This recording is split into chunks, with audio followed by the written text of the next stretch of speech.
हमारे चैनल को सब्सक्राइब कर बेल आइकन जरूर दबाएं। नमस्कार। जया तंत्र मंत्र केंद्र में आपका हार्दिक स्वागत एवं अभिनंदन करता हूं।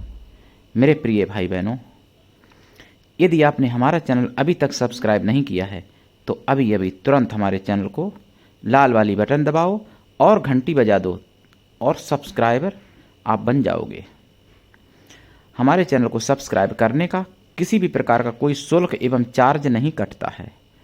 आप हमारे वीडियो को फेसबुक पर, व्हाट्सएप पर, ट्विटर अकाउंट के माध्यम से और इंस्टाग्राम पर अधिक से अधिक शेयर करें। लाइक और कमेंट भी करना आपका फर्ज है। दुनिया में जिसका कोई नहीं मैं उसका भी हूँ, और जिसका दुनिया में सब कोई है मैं उसका भी हूँ। अगर आपको अपनों ने धोखा दिया है, यदि आपको परायों ने धोखा दिया है तो आप एक बार मुझे अवश्य आजमाएं।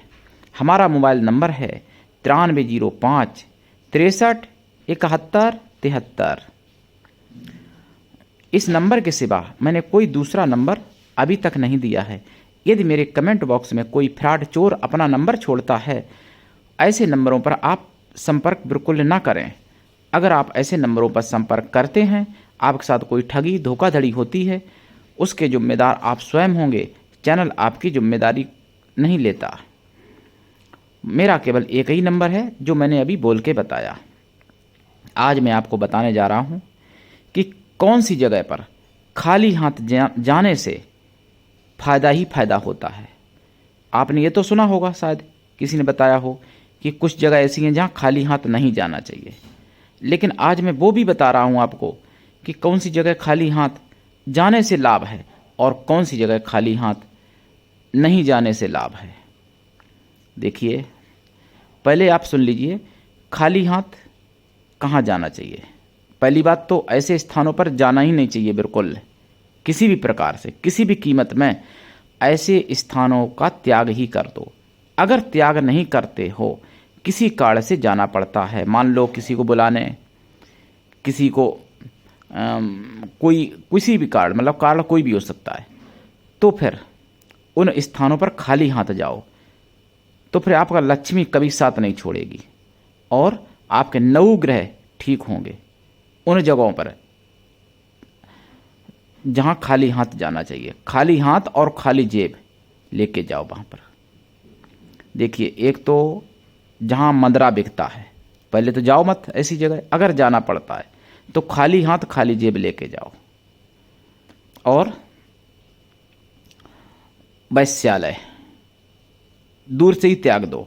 अगर जाना पड़ता है तो खाली हाथ खाली जेब होनी चाहिए। और मांस की दुकान, जो मांसाहारी होती हैं दुकानें, उनको पहली बात तो जाओ मत। अगर जाना पड़ता है तो खाली हाथ खाली जेब होनी चाहिए। जुआ, जहाँ जुआ होता है वहाँ भी खाली हाथ खाली जेब होनी चाहिए। जाने से पहले ही यानी खाली हाथ ही और खाली जेब लेके जाओ। और जहाँ नाच तमाशा हो रहा हो वहाँ भी खाली हाथ खाली जेब ही लेके जाओ। ये 5 जगह, 5 जगहों पर पहले तो जाना नहीं चाहिए। अगर जाना पड़ता है तो खाली हाथ खाली जेब ही लेके जाओ। मंदरा से मतलब कोई भी नशा की दुकान, भांग की भी हो सकती है, गांजा की भी हो सकती है, मंदरा की भी हो सकती है, या अफीम चरस, जो भी मतलब जहाँ भी बिकता है वहाँ पे जाओ मत। अगर जाना पड़ता है तो खाली हाथ खाली जेब लेके जाओ। लक्ष्मी आपका कभी साथ नहीं छोड़ेगी, 9 ग्रह आपके ठीक होंगे, ये सत्य है। और दूसरी बात, खाली हाथ जाना कहाँ नहीं चाहिए। नंबर 1, गुरु के घर। वहाँ खाली हाथ खाली जेब लेके जाओगे तो खाली हाथ ही खाली जेब लेके आओगे भी वहाँ से। तो इसलिए गुरु के घर खाली हाथ खाली जेब लेके नहीं जाना चाहिए। और बहन के घर तथा मंदिर में और संतों के पास तथा तीर्थों में, यानी 5 जगह खाली हाथ खाली जेब लेके नहीं जाना चाहिए। अगर जाओगे तो वैसे ही आओगे जैसे जाओगे। और जो पहले 5 जगह बताई जहाँ खाली हाथ जाना चाहिए, वहाँ अगर आप भरे हाथ भी जाओगे, भरी जेब भी लेके जाओगे, तब भी खाली होके आ जाओगे। इसलिए खाली जाओ, क्योंकि वहाँ कुछ मिलना ही नहीं है। जाना ही जाना है तो पहले से ही खाली होके जाओ, कुछ जाएगा ही नहीं। तो ऐसी 5 जगह जहाँ खाली हाथ ही जाना चाहिए। अगर जाना पड़े, और 5 जगह ऐसी जहाँ खाली हाथ नहीं जाना चाहिए। दूसरी बात, मैं अपने चैनल के माध्यम से आयुर्वेदिक ज्ञान, ज्योतिष शास्त्र, तंत्र मंत्र, तीज त्योहार, पर्व, सत्संग, प्रवचन सभी कुछ डालता हूँ, साधनाएं भी डालता हूँ। इसलिए आप अधिक से अधिक वीडियो को लोगों के पास भेज दिया करें। कुछ साधनाओं में मैं मंत्र नहीं बताता हूँ, कुछ साधनाओं में मंत्र भी बताता हूँ, तो उठाइए लाभ। बिना दीक्षा के कभी भी किसी भी प्रकार की कोई साधना सफल नहीं होती है, इसलिए दीक्षा लेके ही करें सफल।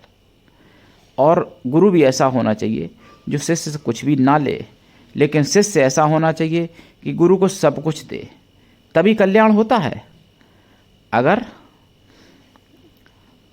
गुरु सोचे कि मैं सब कुछ ले लूँगा, चेला सोचे मैं कुछ नहीं दूंगा, तो दोनों मर के नरक में जाएंगे, इसमें कोई संदेह नहीं है। इसलिए नरक से अगर बचना है तो वो गुरु भी ऐसे हों जो कि शिष्य से कुछ ना लें और शिष्य को आगे बढ़ाने के लिए अपनी जान तक लगा दें। गुरु ऐसे होने चाहिए। और शिष्य ऐसा होना चाहिए कि अपना सर्वस्व गुरु के चरणों में अर्पण कर दे, ऐसा शिष्य होना चाहिए। तो फिर शक्तियाँ मिलने में, सिद्धियाँ मिलने में, कल्याण होने में देर नहीं लगती। फिर तो जो कहा गया है श्री रामचरितमानस में कि हरि व्यापक सर्वत्र समाना, प्रेम से प्रगट होई मई जाना। फिर भगवान को मिलने में देर नहीं लगती। लेकिन लोग क्या करते हैं आज के समय में, क्या बताऊं, कुछ कहने में आता नहीं, बिना कहे रुका जाता नहीं। एक मैंने राधा की साधना डाली थी, तो उसमें मंत्र था ओम राधाय स्वाहा। अब स्वाहा का अर्थ किसी ने लगा लिया कि स्वाहा का मतलब सब कुछ खत्म हो जाना, जबकि स्वाहा अग्नि देव की पत्नी का नाम है। स्वाहा देवताओं तक भोजन पहुंचाती हैं, लेकिन स्वाहा का अर्थ लोग गलत लगा लेते हैं। और हमसे भी फोन करके कहा एक व्यक्ति ने कि स्वाहा आपने क्यों मंत्र में वो जोड़ दिया, जबकि ये मंत्र लिखित मंत्र है। तो आजकल ये लोग क्या करते, जानते भी नहीं और किसी की मानते भी नहीं। तो ऐसा ना हो मेरे प्रिय भाई बहनों। मैं वही बात कि 5 जगह पर खाली जाना जरूरी है अगर जाना पड़े तो, और 5 जगह पर कभी खाली नहीं जाना चाहिए। तो उठाइए लाभ, ज्ञान लीजिए और सबको ज्ञान दीजिए। आज के लिए इतना ही, धन्यवाद। जय श्री राम।